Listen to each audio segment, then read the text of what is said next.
आज या पोरीकडे मोबाईल आहे, मायबापाचं काम आहे, स्पेशल रूम दिली, रूमला नाव दिलं स्टडी रूम. Study room? ती स्टडी रूम नाही, हा ती गोंधळे बाबाची रूम आहे. स्टडी रूम कुठे आहे? त्या स्टडी रूम मध्ये आमचं पोरग डेंजर आहे, यानं तर साइन कॉस थिटा पाठ केलाय. याच्यातून आमचं पोरग पाहतंय ताईचं अकाउंट कोणतं आहे, पब्लिक आहे का प्रायव्हेट आहे, त्याच्यातून आमचं पोरग डेंजर. यानं प्रत्येकाकडून ज्ञान घेतलेलं असते. आमचं पोरग एक टिंब पाठवतंय, टुपूक पाहते जाग्यावर आहे का.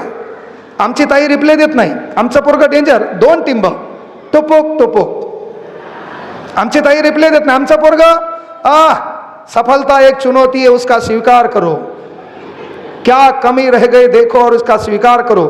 आमचं पोरग 3 टिंब टुपोक टुपोक टुपोक. आणि मी बोललेल्या गोष्टी ज्याला कळत नाही ते नाबालिक आहे. ज्याचं लग्न झालंय, तुमचा कार्यक्रम बरोबर आहे, जे आहेत त्यांनी लक्षात घ्या. आमचं पोरग डेंजर. आमचं पोरग 1 टिंब स्पेस, 4 टिंब स्पेस, 3 टिंब सेंट. हा ज्याने टाळ्या वाजवल्या पहिली यायला हाना. यायला परफेक्ट माहित आहे मॅटर काय दादा.